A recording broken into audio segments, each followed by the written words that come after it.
This is going to be a long video, by the way. Hi, it's Katie. I'm going to do this more. I've been on YouTube for, I don't know, since 2015, maybe a little bit later after that, because I knew a lot about photography. I'd just gone to school for photography and I was interested in video, and I had access to like cameras and things.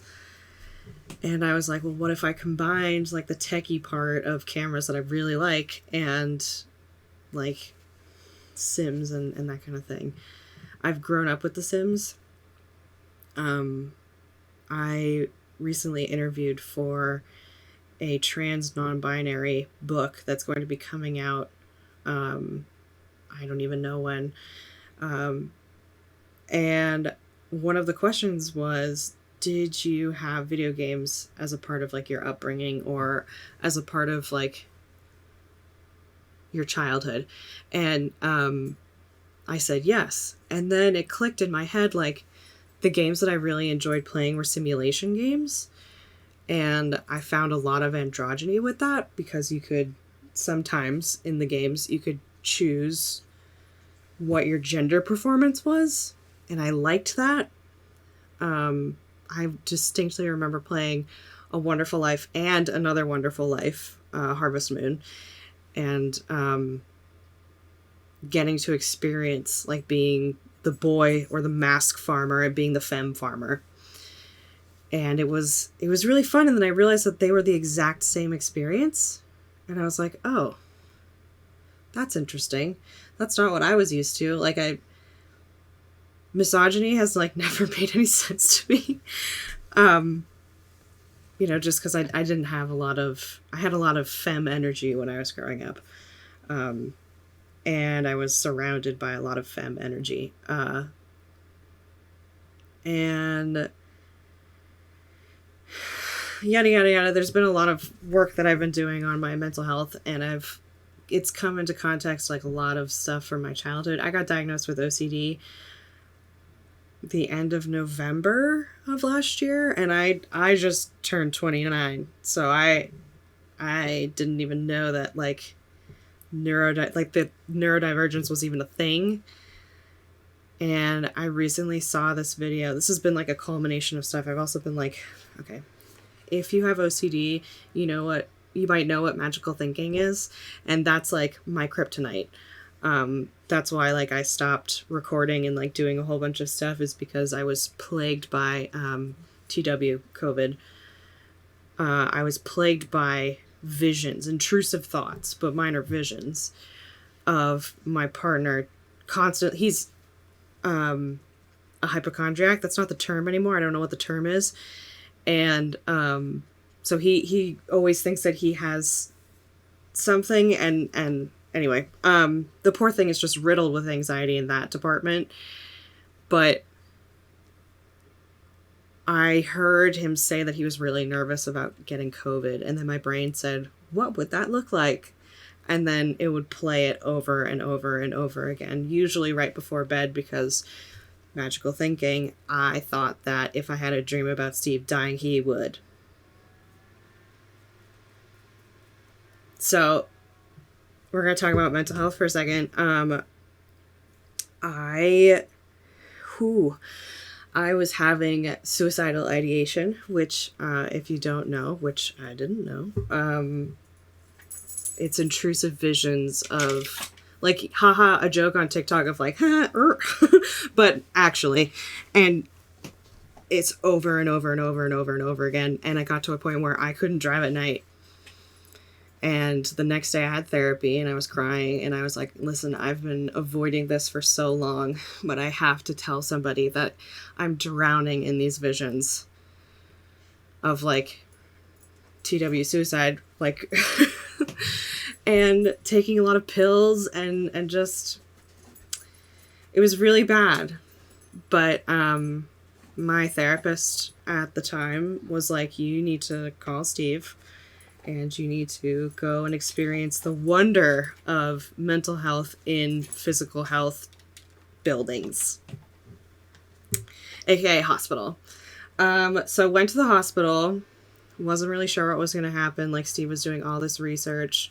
Also, he's not home right now, so I feel like I have the house to myself and 3 cats and a dog. And it's been really weird, this whole... Anyway, I'll get to it. Went to the hospital. Steve was doing all this research. It was really... He was also panicked, the poor thing. Completely traumatized. I have a very soulmate reaction with him. And I'm not willing to go into detail about that. But we are very special to each other. We got married during the pandemic. After we'd known each other for less than 2 years. We met on Bumble. And I didn't even want to initially swipe with him. Like, it feels very serendipitous, like everything that's happened, even though it's been complete garbage sometimes. Yeah. So... was having all these... everything that they tell you about going to the hospital for mental health, everything that you read about it, like the terror it is of going into those spaces. Oh, I also just realized that I left Nilsa's collar on, so sorry about that. Every time you go into one of those places, there's not going to be much room for mental health care. At least not now. One of my really good friends is actually in medical school right now, and she's doing her damnedest to change some stuff, which has been moderately successful, I can tell you. So I don't feel totally hopeless, because I'm willing to bet that she's not the only one. Anyway, I'm going to talk about my hospital visit. Took 4 fucking ever for me to sit there and get seen. And there wasn't like, this was also 9 p.m. at night. There was maybe a handful of people there. Like they were at like maybe quarter capacity, maybe. And that was just because like people were there with other people. And there was also a lot of social distancing happening, which like, yay. And I had to sit there for so long. And I heard this other woman, or femme person, sorry, I don't know what they identify as.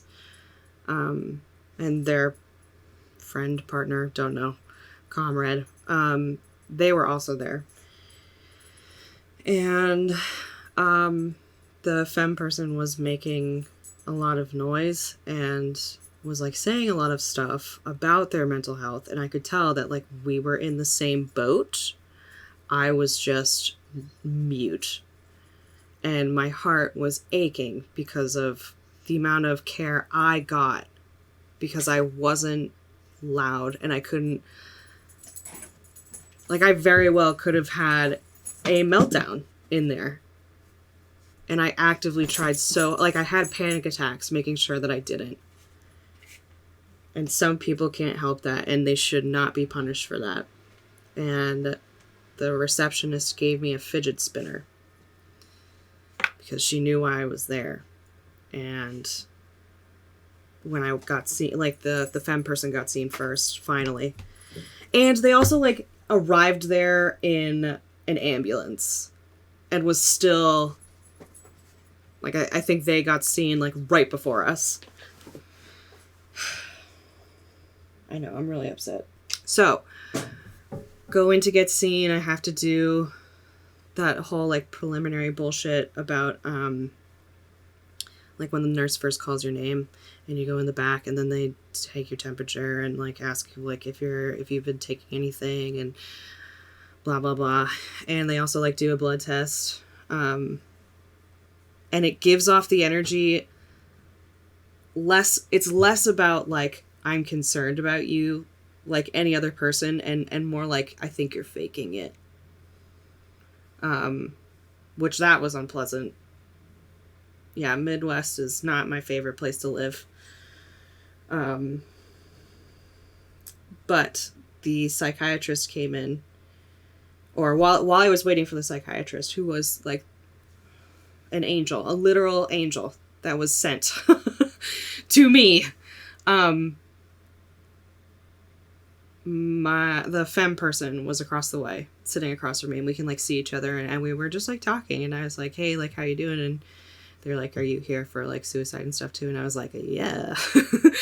And they started telling me about their experiences and that they frequently try and get help. I'm gonna cry. That they frequently try and ask for help, like that this person was at the hospital requesting assistance because their brain, for lack of a better term, was on fire, which I was also experiencing.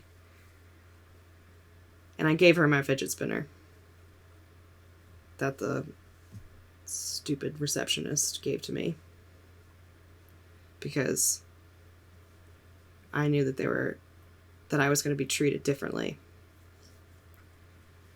than she was going to be.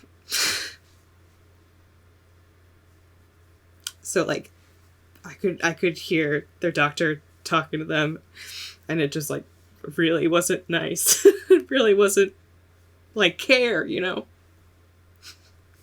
Because that's what you want, like when you go to the hospital, is care.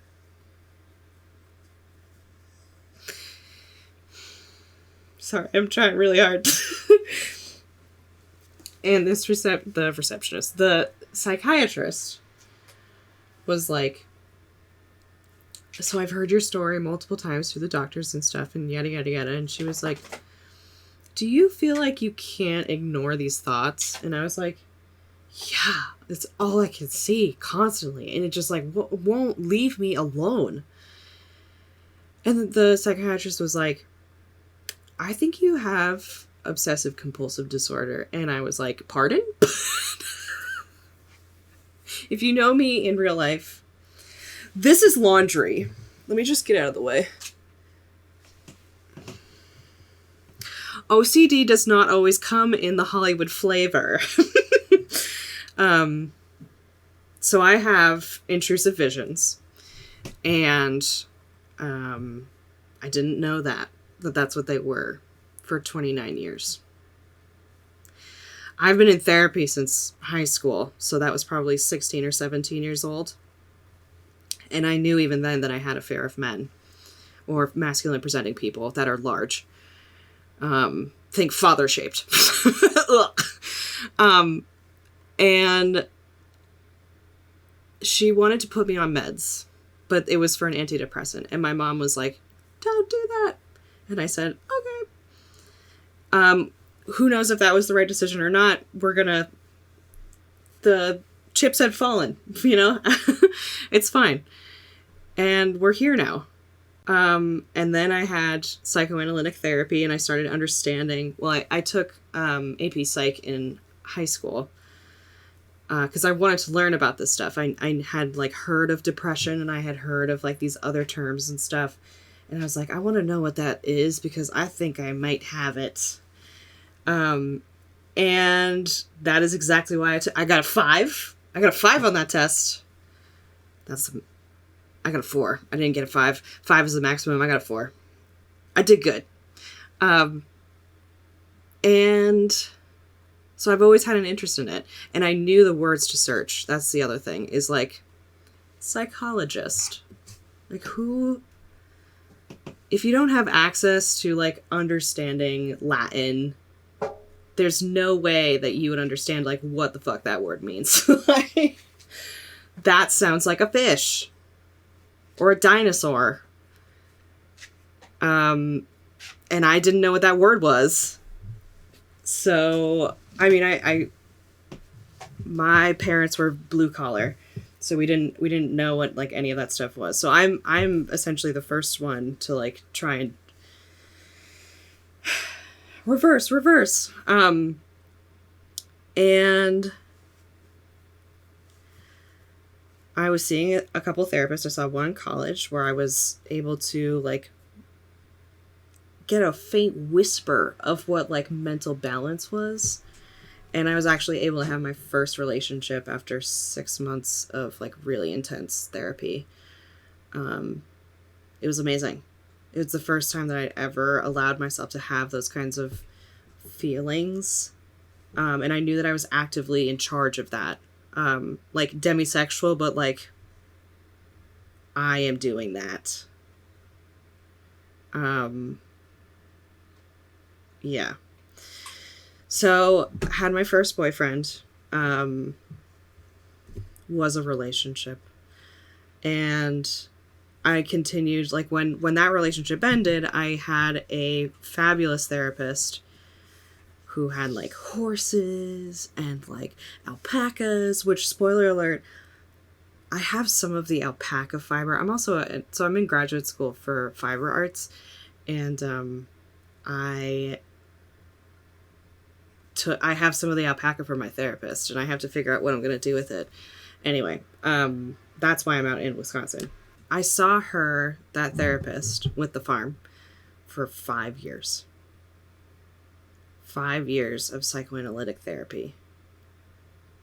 And I needed to keep going every week, twice a week. And there was just like no end in sight. I was like, well, this is a part of my life now. As well as like my first SSRIs, which I do not know what they stand for, but it's essentially like a mental health pill to fix your chemical imbalances. And that was great. I had just started a job down at the seaport, and I was like dancing on my way to work. And could that have been mania? I have no idea, but I like felt like I was in my body. It was euphoric. And I started being able to glimpse like my past, because I wasn't disassociating anymore. That helped me come down. And I was on that for 5 years. And I knew that I wanted to go to graduate school for art, and I applied for 3 years, and one of the second year, I think, is when I met Steve. And I had been online dating. I call it my sexcapades. For I don't even know how long, and I had finally figured out like what sexual attraction is and what romantic attraction is, and I felt like I was ready to have a relationship, and I started swiping like seriously, and I had rules. I said no fish in the photos, no beer, and no gym selfies. And the man, every single picture was him and a fish. Every single one. And I really wanted to just... but it actually... Oh, I'm wearing the shirt. He's a part of Rock's Film, which is a festival managed, created, and led by 2 Black women, his mother and aunt. And it features... all Black creators and people of color. It's incredible. And the movies that come out of them are stunning. Anyway, met him, got into grad school, and I got in January 2020. And I'd been trying for like 3 years to get into graduate school, so that was a huge bummer. But I did get into my dream school. So that's about where I was streaming pretty frequently on Twitch, and then I like started disappearing into the woodwork. And that was because I was disassociating. And I didn't stop until I started streaming again, and I built a computer with y'all, and I still have that computer, and it's really nice. And it will always... I will probably keep this computer for the rest of my life. And I will continue to upgrade it and do whatever, because it is so sentimental to me. Around that time is when I stopped dissociating again. So disassociation is a part of like a trauma response and like a danger response. And there's this whole thing about like... a certain parenting style that's narcissistic, and it's not their fault. That's all that they've known. Like, I don't blame my parents for stuff. I have feelings about, like, feeling hurt by them, but I do not blame them for anything that happened, because they were doing their best. And I can do better. You know, and I want to do better for me and other people. Yeah, so I was on that for a while, Lexapro, and then that was also in college, I think. No, that's when I started birth control. Lexapro was after college. And that was by a therapist who was also a psychiatrist. I called her my fairy lady. She was like this wonderful, my fairy godmother, essentially, that I was like going to in like the woods with all these animals and creatures and stuff. It was like out of a storybook. It was fabulous. I got to leave like my shit house and like go to a princess castle. It was so cool. And unfortunately, she also did the best that she could do with what she knew. And like OCD diagnoses were outdated at that point, and the information was not readily available. So November of 2021 is the first time that I really started going into like getting a diagnosis and of like what is going on upstairs. And I've gotten some pushback. My first year in grad school, I was like talking about wanting to get a diagnosis of autism, of like neurodivergence and different flavors. And I was essentially like scared out of a relationship. I was friends with this person, and then like it felt like the gates of communication stopped. And I didn't understand why, but I do now. And it just sucks. I want a diagnosis of like whatever, and I want to also know what my triggers are. That would be super helpful, so that I can figure out how to research care for myself. Because when I'm left to my own devices and I look up like psychology.com and like psychoanalytic and don't really understand it, that's something that I don't need. I needed what's called cognitive behavioral therapy, which is identifying my brain kind of like freaking out and then calming myself down off of a ledge. And I was in intensive outpatient for 40 days. Hi, it's future me who's editing. I meant to say partial hospitalization, which is not intensive outpatient. It felt like intensive outpatient because it was virtual for more than, like after the first week, it was virtual because of COVID. And that was strange because I was getting care virtually for a partial hospitalization in my house. But yeah, that's what it was. So it was 6 hours a day, 5 days a week, for 40 days of intensive therapy for cognitive behavioral therapy, dialectical behavioral therapy, art therapy, and a whole bunch of other stuff. And it saved my life.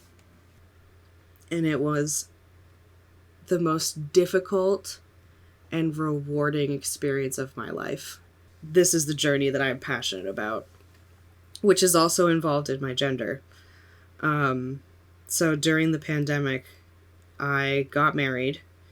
I learned through this community, which is another thing, like altogether, what the term agender is. So I was already consumed by this wonderful environment of people who think and feel like I do.